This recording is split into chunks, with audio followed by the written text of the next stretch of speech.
ನಮಸ್ಕಾರ ವೀಕ್ಷಕರೇ, ವಿಶೇಷ ಕಾರ್ಯಕ್ರಮಕ್ಕೆ ಸ್ವಾಗತ. ನಾನು ಸುಧಾಗೌಡ. ಕರ್ನಾಟಕ ಸರ್ಕಾರ ಕಾಂಗ್ರೆಸ್ನಲ್ಲಿ ಸದ್ಯಕ್ಕೆ ದುಡ್ಡಿಲ್ಲ ಅನ್ನುವಂಥ ವಿಚಾರ ಪದೇ ಪದೇ ನಮ್ಮ ಗಮನಕ್ಕೆ ಬರ್ತಾ ಇರುತ್ತೆ. ಯಾಕಂದ್ರೆ ಹೇಗಾದ್ರೂ ಮಾಡಿ ಸರ್ಕಾರದ ಬೊಕ್ಕಸಕ್ಕೆ ಹಣ ತರಬೇಕು ಅಂತ ಹೇಳಿ ಸಿದ್ದರಾಮಯ್ಯನವರು ಸಾಕಷ್ಟು ಸರ್ಕಸ್ ಅನ್ನ ಮಾಡ್ತಲೇ ಇರ್ತಾರೆ. ಅದರ ಪರಿಣಾಮವಾಗಿ ಜನಸಾಮಾನ್ಯರ ಮೇಲೆ ಸಾಕಷ್ಟು ಹೊರೆಗಳು ಬೀಳ್ತಾ ಇರುತ್ತೆ.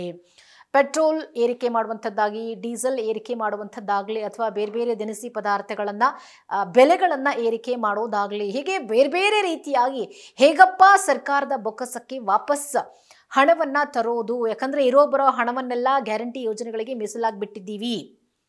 ಹಾಗಾಗಿ ಮುಂದೆ ಹೇಗೆ ನಾವು ಹಣವನ್ನು ಹೊಂದಿಸೋದು ಅನ್ನುವಂಥ ಒಂದು ದೊಡ್ಡ ಮಟ್ಟದ ಚಿಂತೆ ಬಹುಶಃ ಸಿಎಂ ಸಿದ್ದರಾಮಯ್ಯನವರನ್ನ ಪದೇ ಪದೇ ಕಾಡ್ತಾ ಇರುತ್ತೆ ಅನ್ಸತ್ತೆ. ಅಥವಾ ಸಿಎಂ ಸಿದ್ದರಾಮಯ್ಯನವರನ್ನ ಈ ಗ್ಯಾರಂಟಿ ಯೋಜನೆಗಳು ನಿದ್ದೆ ಮಾಡೋಕೆ ಬಿಡ್ತಾ ಇಲ್ಲ ಅಂತ ಹೇಳಿ ಅನಿಸತ್ತೆ. ಯಾಕೆ ನಾನು ಹೀಗೆ ಹೇಳ್ತಿದ್ದೀನಿ ಅಂತಂದ್ರೆ, ನೋಡಿ, ಹಬ್ಬ ಹರಿದಿನಗಳು ಬಂತು ಅಂತ ಒಂದು ಸಂದರ್ಭದಲ್ಲಿ ಎಲ್ಲ ಒಂದು ಬೆಲೆಗಳು ಕೂಡ ಜಾಸ್ತಿ ಆಗತ್ತೆ. ಅದು ಹೂವಿಂದ ಹಿಡಿದು ಹಣ್ಣಿಂದ ಹಿಡಿದು ಪ್ರತಿಯೊಂದು ಬೆಲೆಗಳು ಕೂಡ ಜಾಸ್ತಿ ಆಗತ್ತೆ. ಇನ್ನು ದಸರಾ ಹಬ್ಬದ ಸಂದರ್ಭಗಳಲ್ಲಿ, ಮೈಸೂರು ದಸರಾ ನೋಡೋಕೆ ಹೋದಂಥ ಸಂದರ್ಭದಲ್ಲೂ ಕೂಡ ಜನ ಹೆಚ್ಚಾಗಿ ಸರ್ಕಾರಿ ಬಸ್ಗಳನ್ನು ಅವಲಂಬಿಸ್ತಾರೆ. ಆಗ ಸರ್ಕಾರ ಏನ್ ಮಾಡಬೇಕು, ಜನರಿಗೆ ವಿನಾಯಿತಿ ಕೊಡೋದ್ರ ಮುಖಾಂತರ ಎಲ್ಲರೂ ಕೂಡ ಹೋಗಿ ದಸರಾ ಸಂಭ್ರಮವನ್ನ ಕಣ್ತುಂಬಿಕೊಳ್ಳಿ ಅನ್ನುವಂಥ ಅವಕಾಶವನ್ನ ಮಾಡಿಕೊಡ್ಬೇಕು. ಆದರೆ ಈಗಾಗಲೇ ಗ್ಯಾರಂಟಿ ಯೋಜನೆಯಿಂದ ಮಹಿಳೆಯರಂತೂ ಮೈಸೂರಿಗೆ ಆರಾಮಾಗಿ ಫ್ರೀಯಾಗಿ ಹೋಗಿ ಬರ್ಬೋದು. ಆದರೆ ಮಹಿಳೆಯರನ್ನ ಹೊರತುಪಡಿಸಿ ಮಿಕ್ಕವರು ಹಣ ಕೊಟ್ಟು ಸರ್ಕಾರಿ ಬಸ್ಸನ್ನ ಇರಲೇಬೇಕು. ಹಾಗಾಗಿ ಸರ್ಕಾರದ ಸಾರಿಗೆ ಇಲಾಖೆ ಏನ್ ಮಾಡಿದೆ ಅಂದ್ರೆ, ದಸರಾ ಹಬ್ಬದ ಸಡಗರದ ನಡುವೆ ಬಸ್ ಟಿಕೆಟ್ ದರವನ್ನ ಏರಿಸಿ ಸಾರ್ವಜನಿಕರಲ್ಲಿ ಅಸಮಾಧಾನವನ್ನ ಮೂಡಿಸ್ಬಿಟ್ಟಿದೆ. ನೋಡಿ, ಹಬ್ಬದ ಸಮಯದಲ್ಲಿ ದರ ಇಳಿಕೆ ಮಾಡಿ ಸರ್ಕಾರ ಜನರಿಗೆ ಅನುಕೂಲ ಮಾಡಿಕೊಡ್ಬೇಕಾದ ಜಾಗದಲ್ಲಿ ಕೆಎಸ್ಆರ್ಟಿಸಿ ಬಸ್ಗಳ ದರವನ್ನ ಹೆಚ್ಚು ಮಾಡಿರೋದು ಸದ್ಯಕ್ಕೆ ಸಾರ್ವಜನಿಕರ ಆಕ್ರೋಶಕ್ಕೆ ಕಾರಣವಾಗಿದೆ.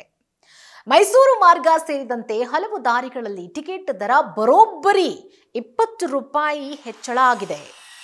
ವೇಗದೂತ, ತಡೆರಹಿತ, ರಾಜಹಂಸ, ಐರಾವತ ಹಾಗೆ ಐರಾವತ ಕ್ಲಬ್ ಕ್ಲಾಸ್ ಸೇರಿ ಎಲ್ಲ ಬಸ್ಗಳಲ್ಲೂ ಕೂಡ ಈ ಏರಿಕೆ ಜಾರಿಯಲ್ಲಿದ್ದು ದಸರಾ ಹಬ್ಬ ಮುಗಿಯುವವರೆಗೂ ಕೂಡ ಇದು ಮುಂದುವರಿಯಲಿದೆ. ಹಾಗಿದ್ರೆ ಹೊಸ ದರಗಳು ಎಷ್ಟಿದೆ ಅನ್ನುವಂಥ ಕುತೂಹಲ ನಮ್ಮ ಮನಸ್ಸಿನಲ್ಲಿ ಬರೋದು ಸಹಜ ಅಲ್ವಾ? ಹೇಳ್ತಾ ಹೋಗ್ತೀನಿ. ಕರ್ನಾಟಕ ಸಾರಿಗೆ ವೇಗದೂತ 170 ರೂಪಾಯಿ ಇತ್ತು, ಈಗ ಅದು 190 ರೂಪಾಯಿಗೆ ಏರಿಕೆಯಾಗಿದೆ.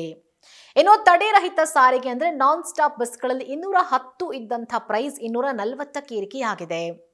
ಇನ್ನು ರಾಜಹಂಸದಲ್ಲಿ 270 ಇದ್ದಂಥ ಬಸ್ ದರ 290 ರೂಪಾಯಿ ಆಗಿದೆ. ಐರಾವತ ಬಸ್ನಲ್ಲಿ 430ರಿಂದ 450 ರೂಪಾಯಿ ಏರಿಕೆಯಾಗಿದೆ.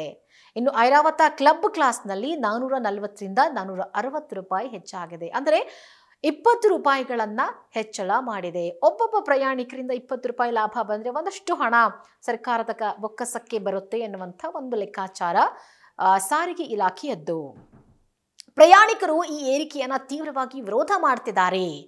ಹಬ್ಬದ ಸಂದರ್ಭದಲ್ಲಿ ಸರ್ಕಾರ ಬೆಲೆ ಏರಿಕೆ ಮಾಡೋದ್ರ ಜೊತೆಗೆ ಸರ್ಕಾರಿ ಬಸ್ನ ಟಿಕೆಟ್ ದರವನ್ನ ಹೆಚ್ಚಳ ಮಾಡೋದ್ರ ಜೊತೆಗೆ ನಮಗೆ ಶಾಕ್ ಕೊಟ್ಟಿರೋದು ಅಸಮಂಜಸ ಅಂತ ಹೇಳಿ ಆರೋಪಿಸಿದ್ದಾರೆ. ಸಾರ್ವಜನಿಕರ ನಿರೀಕ್ಷೆಯಂತೆ ಹಬ್ಬದ ಸಂಭ್ರಮವನ್ನು ಗಮನಿಸಿ ದರ ಇಳಿಕೆ ಮಾಡಬೇಕಾದ ಜಾಗದಲ್ಲಿ ದರ ಹೆಚ್ಚು ಮಾಡಿರೋದು ಜನರಲ್ಲಿ ಸದ್ಯಕ್ಕೆ ನಿರಾಸೆ ಮೂಡಿಸಿದೆ. ನೋಡಿ, ರಾಜ್ಯದ ಜನ ಗ್ಯಾರಂಟಿ ಯೋಜನೆಗಳನ್ನ ಅನುಭವಿಸ್ತಿದ್ದಾರೆ ನಿಜ, ಆದರೆ ಎಷ್ಟೋ ಜನಕ್ಕೆ ಗ್ಯಾರಂಟಿ ಯೋಜನೆಗಳಿಂದ ಉಪಯೋಗ ಆಗ್ತಿದೆ. ಇನ್ನು ಕೆಲವರಿಗೆ ಅದು ಅನಾನುಕೂಲ, ಅವಶ್ಯಕತೆ ಇರಲಿಲ್ಲ, ಬೇಕಿರಲಿಲ್ಲ. ಯಾಕಂದ್ರೆ ಒಂದ್ ಕಡೆ ಕೊಡ್ತಿದ್ದಾರೆ, ಮತ್ತೊಂದು ಕಡೆ ಬೇರೆ ಯಾವುದೋ ರೂಪದ ಮೂಲಕ ಅದೇ ಸಾರ್ವಜನಿಕರಿಂದ ನಾವೇ ಟ್ಯಾಕ್ಸ್ ಪೇ ಮಾಡ್ತೀವಿ, ನಮ್ಮ ಕೈಯಿಂದಲೇ ಬೇರೆ ಮೂಲದ ಹಲವು ಭಾಗಗಳಿಂದ ಸರ್ಕಾರ ಹಣವನ್ನ ತಮ್ಮ ಬೊಕ್ಕಸಕ್ಕೆ ಹಾಕೊಳ್ತಾ ಇದೆ.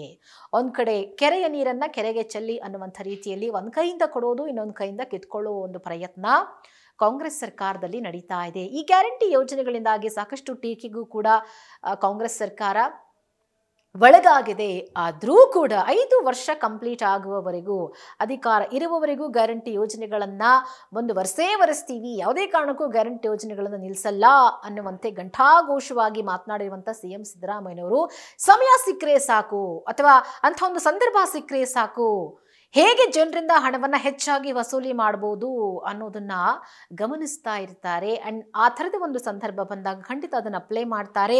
ಸರ್ಕಾರದ ಬೊಕ್ಕಸಕ್ಕೆ ಹಣ ಹೇಗೆ ಬರಬೇಕು, ಯಾವ್ಯಾವ ಮೂಲಗಳಿಂದ ಬರಬೇಕು ಅನ್ನುವಂಥ ಲೆಕ್ಕಾಚಾರವನ್ನು ಹಾಕಿ ಬಹುಶಃ ಅದಕ್ಕೆ ಆದಂಥ ಒಂದು ಟೀಮನ್ನು ರೆಡಿ ಮಾಡಿದ್ದಾರೆ ಅಂತ ಹೇಳಿ ಕಾಣಿಸುತ್ತೆ.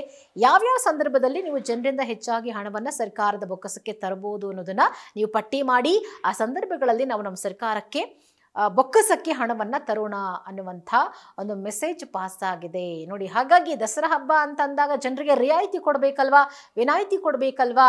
ಒಂದ್ ಕಡೆ ಗ್ಯಾರಂಟಿ ಯೋಜನೆಗಳನ್ನ ಕೊಟ್ಬಿಟ್ಟಿದ್ವಿ, ಹೆಣ್ಮಕ್ಳೆಲ್ಲ ಫ್ರೀಯಾಗಿ ಬಸ್ಸಲ್ಲಿ ಓಡಾಡ್ತಿದಾರಲ್ವಾ, 20 ರೂಪಾಯಿ ಜಾಸ್ತಿ ಮಾಡಿದ್ರೆ ಏನ್ ದೊಡ್ಡ ಸಮಸ್ಯೆ ಅಲ್ಲ ಜನರಿಗೆ ಅನ್ನುವಂಥ ಒಂದು ಯೋಚನೆ ಬಹುಶಃ ಸಾರಿಗೆ ಇಲಾಖೆಯದ್ದು ಅನ್ಸುತ್ತೆ. ಹಾಗಾಗಿ 20 ರೂಪಾಯಿ ಈಗ ಬಸ್ ಟಿಕೆಟ್ ದರವನ್ನು ಜಾಸ್ತಿ ಮಾಡಿದ್ದಾರೆ, ಬೇರೆ ದಾರಿ ಇಲ್ಲ, ನಾವು ಅದನ್ನು ಒಪ್ಕೊಳ್ಳೇಬೇಕು. 20 ರೂಪಾಯಿ ಜಾಸ್ತಿ ಕೇಳಿದ್ರೆ ನಾವು ಕೊಟ್ಟು ಮೈಸೂರಿಗೆ ಹೋಗಿ ದಸರಾ ನೋಡಲೇಬೇಕು. ಇದು ನಿಜಕ್ಕೂ ಸಾರ್ವಜನಿಕರಿಗೆ ಬೇಸರದ ಸಂಗತಿ.